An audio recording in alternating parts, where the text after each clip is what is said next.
अस्सलाम वालेकुम और वेलकम बैक टू ऑरी शॉर्ट्स। आप लोगों ने सुना होगा कि ईरान ने स्ट्रेट ऑफ हुर्मुज़ में माइंस बिछा दी हैं। क्या वाकई ऐसा है?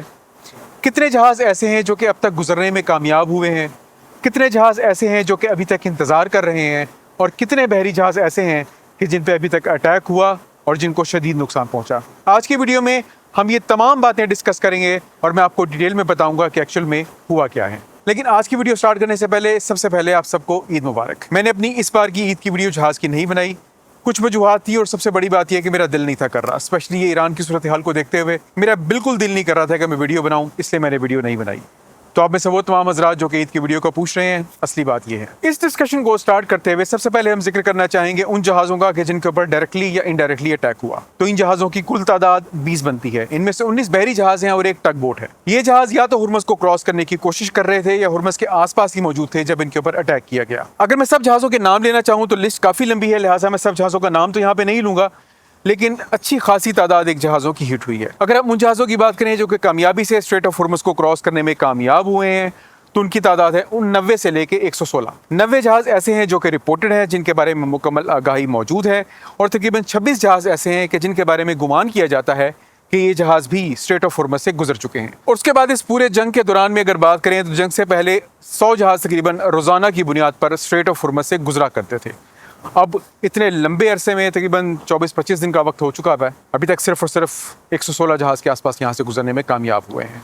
So this is a big drop in the number of ships that are crossing Strait of Hormuz. At the same time मैं इस पूरी की पूरी सीरीज में तकरीबन 2-3 वीडियोस के आसपास बना चुका हूँ जिसमें मैंने आपको मुकम्मल आगाही फराहम की कि आजकल जहाज स्ट्रेट ऑफ हुर्मुज़ से कैसे गुजर रहे हैं, कैसे गुजरने में कामयाब हो रहे हैं, अपना EIS वगैरह बंद करते हैं, फिर जहाज का क्रू वो क्यों इन्वॉल्व हो रहा है इन सब चीज़ों के दरमियान में। तो उन सब से रिलेटेड एक आगाही और मौजूद है और वो ये कि टैंकर का फ्रेट काफ़ी ज़्यादा बढ़ चुका है। फ्रेट का मतलब होता है किराया।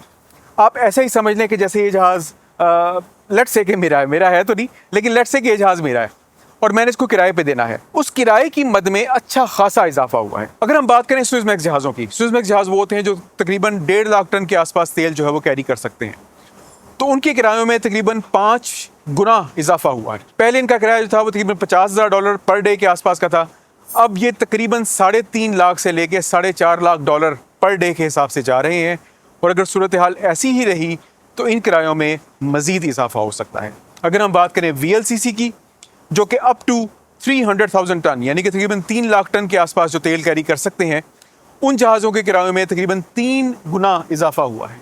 अब ये जहाज़ जो पहले 30 से 40 हज़ार डॉलर पर डे के हिसाब से चार्टर किए जाते थे, अब ये तकरीबन 2.5 लाख से लेके 4.5 लाख डॉलर पर डे के हिसाब से चार्टर किए जा रहे हैं। एट द सेम टाइम जहाज़ों की इंश्योरेंस में भी इजाफा हुआ है। पहले ये इंश्योरेंस जो है वो तकरीबन 0.1%, 0.1, 0.12, 0.15% के आसपास होती थी ऑफ द वेसल्स हल वैल्यू।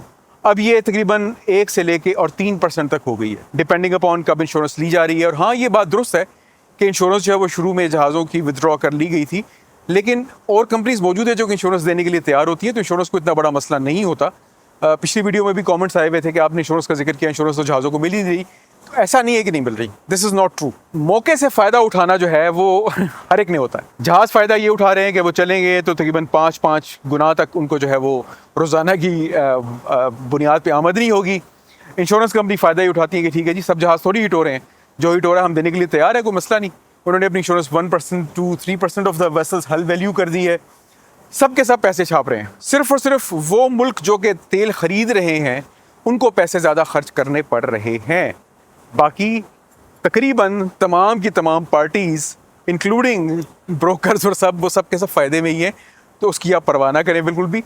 एक जहाज़ का क्रू जो है वो सख्त नुकसान में है, अगर खुदा न खास्ता बम लगा तो उनको तो कोई नहीं बचा सकता, और दूसरा जो तेल मुल्क ख़रीद रहे हैं वो नुकसान में है, लेकिन बाकी जो है वो सबका फ़ायदा ही है। अब हम बात कर लेते हैं एक और चीज़ की। आप लोगों ने खबर सुनी होगी कि ईरान ने जो है वो कोशिश की थी स्ट्रेट ऑफ हुर्मुज़ में माइंस बिछाने की। आप लोगों में से जो लोग कीन आई रखते हैं उनको मैं कहूँगा कि वो जाके MT कराची, जो पाकिस्तानी जहाज़ था जिसने स्ट्रेट ऑफ हुर्मुज़ क्रॉस की थी, उसका ज़रा रूट चेक करें। और जिन लोगों को स्ट्रेट ऑफ हुर्मुज़ से आगाही है उन लोगों को फिर ये भी बात पता होगी कि आम तौर पे जब जहाज़ यहाँ से गुजरते हैं स्ट्रेट ऑफ हुर्मुज़ से, तो वो ये रास्ता नहीं अपनाते। जो रास्ता आमतौर पे अपनाया जाता है वो होता है थ्रू TSS यानी कि ट्रैफिक सेपरेशन स्कीम। यहीं से जहाज़ स्ट्रेट ऑफ हुर्मुज़ के अंदर भी जाते हैं और यहीं से जहाज़ स्ट्रेट ऑफ हुर्मुज़ से बाहर भी आते हैं। लेकिन अगर आप बहरी जहाज़ कराची के इस रूट को देखें तो ये कम्प्लीटली डिफरेंट है, बिल्कुल मुख्तलिफ है। ये जहाज़ गया लद्दाख के पास से गुजरा, किशम और लद्दाख के दरमियान में से गुजरा, ईरान की कोस्ट के बिल्कुल करीब गया और फिर वहाँ से ये साउथ वर्ड आया, जनूब की तरफ आया। अभी अक्सर जहाज़ यहाँ से गुजर रहे हैं, लेकिन एट द सेम टाइम कुछ जहाज़ ऐसे भी हैं जो कि TSS से गुजर रहे हैं। अब यहाँ पे मैं आपको उसी माइंस वाली बात की तरफ दोबारा लेके आता हूँ। तो ये बात दुरुस्त है, रिपोर्ट्स के मुताबिक ईरान ने स्ट्रेट ऑफ हुर्मुज़ की ट्रैफिक सेपरेशन स्कीम में माइंस बिछाई हैं, लेकिन इन माइंस की तादाद बहुत ज़्यादा नहीं है। ईरान के पास रिपोर्ट्स के मुताबिक तकरीबन 5000 माइंस मौजूद हैं जो कि वो समंदर में बिछा सकता है, लेकिन उसने तकरीबन 12 के आसपास माइंस यहाँ पे बिछाई हैं और माइंस यहाँ पे नहीं है। और इसका मकसद अगेन वही है जिसका जिक्र हम पहली 2-3 वीडियोज़ में कर चुके हैं कि एक सॉफ्ट ब्लॉकेड। अभी जो जहाज़ रिस्क लेना चाहता है वो यहाँ से गुजर रहे भी हैं और आइंदा शायद गुजरेंगे भी, लेकिन उनमें से अक्सर लोगों को ये आगाही है नहीं कि यहाँ पे एक्चुअल में 12 माइंस मौजूद हैं।